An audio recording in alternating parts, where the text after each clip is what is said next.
আসসালামু আলাইকুম। সবাইকে কুকিং বার বাই আয়েশায় স্বাগতম কোফতা বিরিয়ানির রেসিপিটি দেখার জন্য। কোফতা কারি কিন্তু আমরা সকলেই কম বেশি খেয়েছি। এবার একটু ভিন্ন স্বাদের কোফতা বিরিয়ানির রেসিপিটা ট্রাই করবেন। অন্য সকল বিরিয়ানি থেকে কিন্তু স্বাদের দিক থেকে কোনো অংশেই কম না। তাই অনুরোধ রইল ফুল রেসিপিটি দেখার জন্য। আর এখনও যারা আমার চ্যানেলটি সাবস্ক্রাইব করেননি এখনই করে ফেলুন এবং পাশে থাকা বেল আইকনটি প্রেস করে ফেলুন যেন আমার ভিডিও নোটিফিকেশন সবার আগে আপনার কাছে পৌঁছে যায়। রেসিপিতে চলে যাই। এখানে আমি 500 গ্রাম গরুর মাংসের কিমা ধুয়ে পানি ঝরিয়ে নিয়েছি। পানি ঝরিয়ে নেওয়াটা কিন্তু বাধ্যতামূলক, না হলে বাইন্ডিংয়ের জন্য কিন্তু সমস্যা হবে পরে। এখন আমি কিমাটা একটা জারে দিয়ে একটু ব্লেন্ড করে নেব। আপনি মাংস ছোট ছোট করে টুকরো করে নেন আর কিমা নেন, যেটাই নেন না কেন একটু ব্লেন্ড করে নেবেন। ব্লেন্ড করে নিলে আপনি কোফতার শেপটা খুব ভালোভাবে দিতে পারবেন এবং ভেঙে যাওয়ারও ভয় থাকবে না। আমি কিমাগুলো ব্লেন্ড করে নিয়েছি। এখন একটা বলে সবটুকু কিমা ঢেলে নিচ্ছি।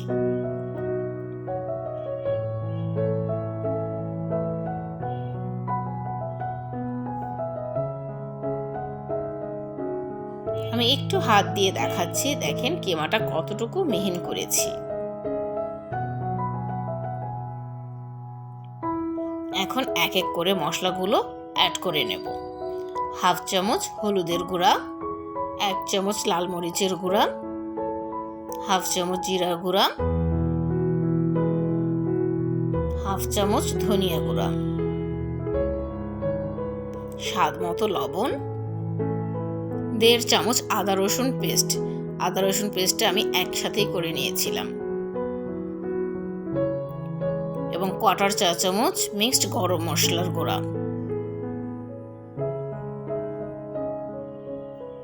কিছুটা বেরেস্তা। আমি হাত দিয়ে একটু গুঁড়ো করে দিচ্ছি।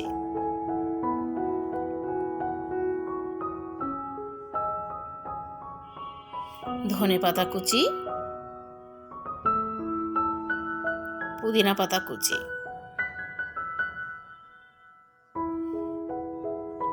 হাফ কাপ বেসন। প্রথমে আমি কিছুটা বেসন দিয়ে মেখে নেব, পরে আমি বাকিটা বেসন অ্যাড করে নেব। কিমায় যদি পানি থাকে বেসনের পরিমাণটা কিন্তু আরেকটু বেশি লাগবে। আমি প্রথমেই দেখিয়ে দিয়েছিলাম আমার কিমা থেকে পানিটা কিভাবে ঝরিয়ে নিয়েছিলাম। বাকি বেসনটাও আমি অ্যাড করে নিচ্ছি।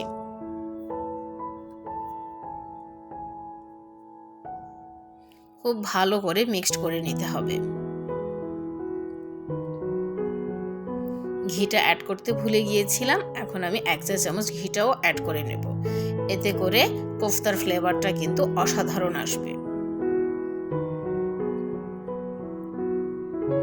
আবার ভালো করে মিশিয়ে নিচ্ছি।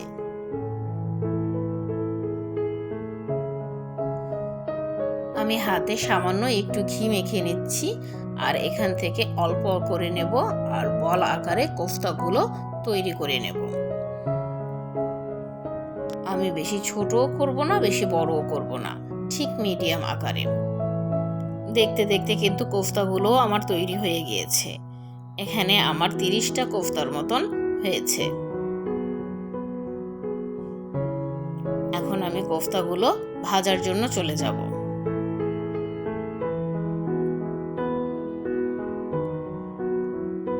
এখানে কড়াইতে তেল দেখতে পাচ্ছেন, এই তেলে আমি বেরেস্তাটা করে নিয়েছিলাম। এখন সেই একই তেলে আমি কোফতাগুলো এক এক করে দিয়ে হালকা ভেজে নেব, ঠিক 2-3 মিনিট।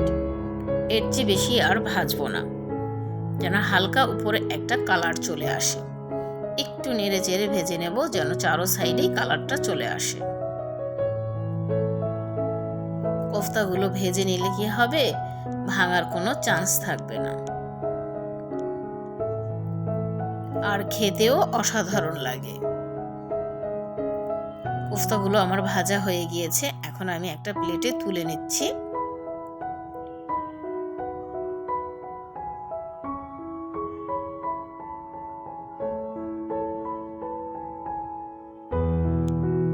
সেম একইভাবে আমি সবগুলো কোফতা ভেজে নেব।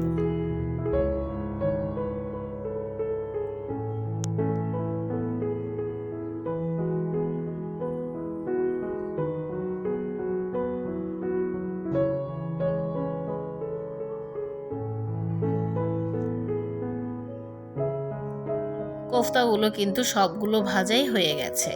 এখন কড়াইতে যে তেলটা আছে আমি এটা একটা স্ট্রেনার দিয়ে ছেঁকে আবার অ্যাড করে নিচ্ছি। কিছুটা পেঁয়াজ কুচি অ্যাড করে নিলাম ও নেড়ে চেড়ে হালকা ভেজে নেব। এখন একটা মশলা রেডি করে নেব। এখানে একটা টমেটো আর 10-12টা কাজু বাদাম ও হাফ কাপ টক দই দিয়ে খুব ভালো করে ব্লেন্ড করে নেব। এদিকে পেঁয়াজটাও আমার হয়ে এসেছে, দেখতেই পাচ্ছেন হালকা ব্রাউন হয়ে গিয়েছে। পেঁয়াজটা আমি এর চেয়ে বেশি আর ভাজবো না। এখন 1/4 কাপ পেঁয়াজ বাটা, 2 টেবিল চামচ আদা রসুন পেস্ট দিয়ে একটু ভালো করে ভেজে নেব যেন কাঁচা গন্ধটা চলে যায়। এখন সামান্য একটু পানি অ্যাড করে নেব। এখানে 2 টুকরা দারচিনি, 4টা এলাচ ও 4টা লং আছে, অ্যাড করে নেব। স্বাদ মতো লবণ, কোফতাতে লবণ ছিল তাই একটু বুঝে দিবেন। হাফ চামচ থেকেও কম জিরা গুঁড়া, হাফ চামচ ধনিয়া গুঁড়া ও যে মশলাটা রেডি করেছিলাম সেই সম্পূর্ণ পেস্টটা আমি অ্যাড করে নেব ও নেড়ে চেড়ে খুব ভালো করে কষিয়ে নেব।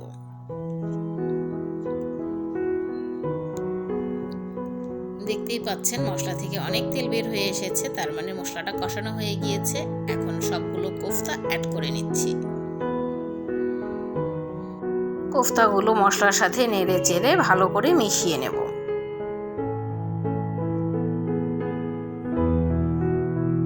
এক চামচ চিনি অ্যাড করে নেব। আমি আবার একটু মিশিয়ে নিচ্ছি ও সামান্য একটু পানি অ্যাড করে নিচ্ছি যেন কোফতাগুলো আরো সফট হয়ে যায় আর মশলাটাও যেন ভিতরে ঢুকে যায়।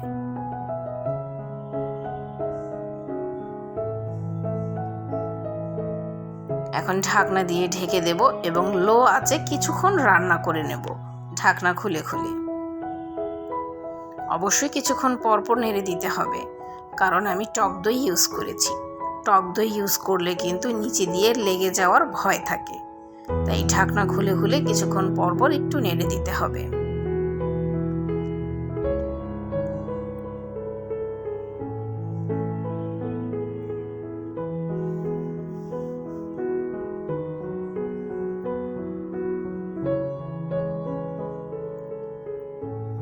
কোফতা রান্না কিন্তু হয়ে গিয়েছে। এখন আমি চুলাটা অফ করে দিব এবং ঢাকনা দিয়ে ঢেকে দেব। পোলাওর জন্য আমি চুলায় পাতিল বসিয়ে নিয়েছি ও হাফ কাপ সয়াবিন তেল অ্যাড করে নিলাম। তেলটা গরম হওয়া পর্যন্ত অপেক্ষা করব ও 2টা মিডিয়াম সাইজের পেঁয়াজ কুচি করে কেটে নিয়েছি, অ্যাড করে নিচ্ছি। একটু নেড়ে চেড়ে ব্রাউন করে ভেজে নেব।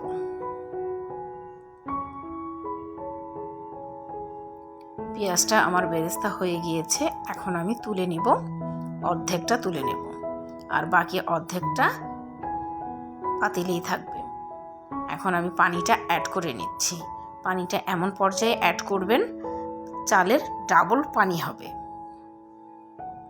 কিছু গরম মশলা অ্যাড করে নিচ্ছি।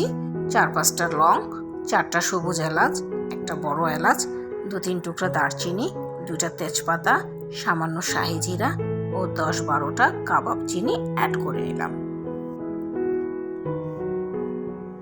1/3 কাপ ঘি অ্যাড করে নিচ্ছি।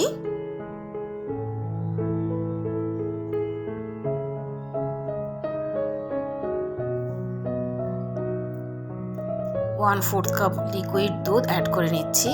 আপনারা চাইলে গুঁড়ো দুধও অ্যাড করে নিতে পারেন। স্বাদ মতো লবণ, একটু মিশিয়ে নিচ্ছি।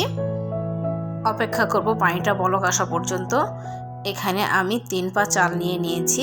চালটাকে আমি ভালো করে ধুয়ে পানি ছড়িয়ে নিয়েছি। আমি চালটা চিনি গুঁড়া চাল ইউজ করেছি। পানিতে বলক চলে এসেছে। আমার কাছে কিছুটা মালাই ছিল, আমি মালাইটাও অ্যাড করে নিলাম। এটা অপশনাল, আপনাদের কাছে থাকলে দিতে পারেন, না থাকলেও কোনো সমস্যা নেই। মালাইটা দিলে কিন্তু ফ্লেভারটা অনেক ভালো আসে। আমি লবণটা চেক করে দেখেছিলাম, লবণটা কম হয়েছিল, তাই আমি আবার অ্যাড করে নিয়েছি। এখন যে চালটা আমি ধুয়ে পানি ঝরিয়ে রেখেছিলাম সেই চালটা আমি অ্যাড করে নেব। লবণটা পোলাওর মধ্যে পানিটাই চেক করবেন। পানিতে যদি লবণটা ঠিক মতো হয় তাহলে কিন্তু পোলাওতে লবণটা ঠিক মতো হবে। একটু নেড়েচেড়ে মিশিয়ে নিচ্ছি ও ঢাকনা দিয়ে ঢেকে দেব। অপেক্ষা করব বলক আসা পর্যন্ত। পোলাওতে বলক চলে এসেছে, আমি আবার একটু নেড়ে দেব।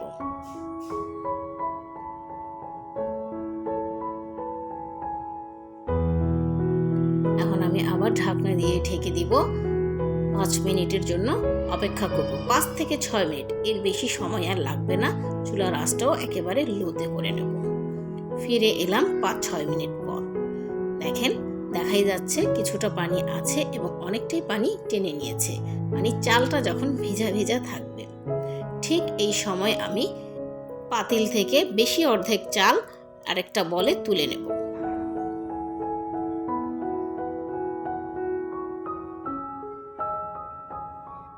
এই কাজটা একটু দ্রুত করবেন এবং চামচের সাহায্যে বাকি যে চালটা ছিল সেটা আমি সমান করে দিয়ে দিলাম এবং যে কোফতাটা রান্না করে রেখেছিলাম সবটুকুই আমি অ্যাড করে নিচ্ছি।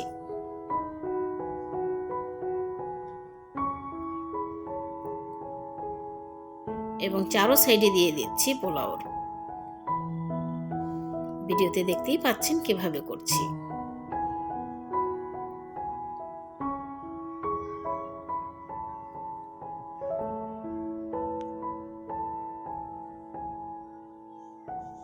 এখন কয়েকটা কাঁচামরিচ আমি লাল এবং সবুজ রঙের নিয়ে নিয়েছি, চারো সাইডে দিয়ে দিব। এতে করে ফ্লেভারটাও খুব ভালো আসবে, কাঁচামরিচের ফ্লেভার। এবং 10-12টা পুদিনা পাতা অ্যাড করে নিচ্ছি, একটু চারো সাইডে দিয়ে দিব।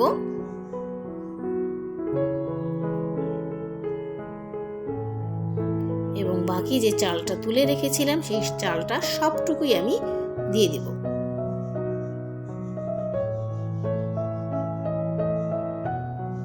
এখন একটা কাঠি দিয়ে চারো সাইডে সমান করে চেপে দেব, যেন খুব ভালোভাবে দমে দেয়া যায়। এখন সামান্য একটু অরেঞ্জ ফুড কালার অ্যাড করে নিচ্ছি, যেন কালারটাও খুব সুন্দর আসে। ও কিছুটা যে বেরেস্তা প্রথমে তুলে নিয়েছিলাম সেটাও আমি অ্যাড করে দিচ্ছি। সামান্য একটু ধনেপাতা অ্যাড করে নিচ্ছি।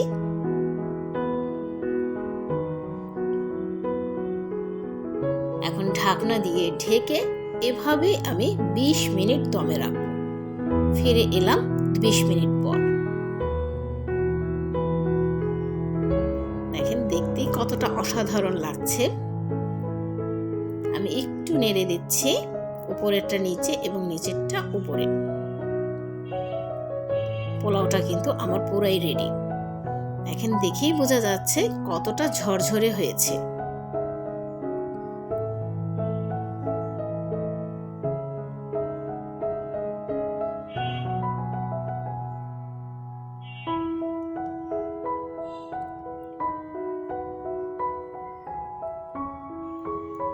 কোফতা বিরিয়ানি খাওয়ার জন্য কিন্তু পুরাই রেডি। আশা করি রেসিপিটা আপনাদের কাছে ভালো লেগেছে। ঢাকনা দিয়ে ঢেকে দেব এবং গরম গরম সার্ভ করে ফিরে আসছি। আমি একটা ডিশে সার্ভ করে নিয়েছি। দেখেন কালারটা কতটা জোস হয়েছে। এটা দেখতে যেমন অসাধারণ, খেতেও কিন্তু আরো অসাধারণ। আমি ডিম দিয়ে সাজিয়ে নিচ্ছি। আশা করি আপনাদের কাছে আমার রেসিপিটি ভালো লেগেছে। ভালো লেগে থাকলে একটা লাইক, কমেন্ট ও শেয়ার করে দিবেন। আপনাদের এক একটা লাইক কমেন্ট আমার কাছে খুবই গুরুত্বপূর্ণ। আপনাদের লাইক কমেন্ট আমাকে আরও উৎসাহিত করে নতুন রেসিপি আপলোড করার জন্য। আপনারা সবাই বাসায় ট্রাই করুন আর আমাকে কমেন্ট বক্সে জানান আপনাদের কোফতা বিরিয়ানিটা কেমন হয়েছে। এমন অনেক মজার মজার বিরিয়ানির রেসিপি কিন্তু আমার চ্যানেলে আগে থেকেই আছে। আমি ডিসক্রিপশনে লিংক দিয়ে দেব। আপনারা চাইলে দেখে নিতে পারেন। আজ এই পর্যন্তই। সবাই ভালো থাকবেন। আবার দেখা হবে নতুন কোনো রেসিপির সাথে। আমি একটা কোফতা ভেঙে দেখাচ্ছি কতটা সফট হয়েছে এবং পোলাওটাও কতটা ঝরঝরে হয়েছে। যাক, খেতে খেতে আমরাও এখন যেতে চাই। আল্লাহ হাফেজ।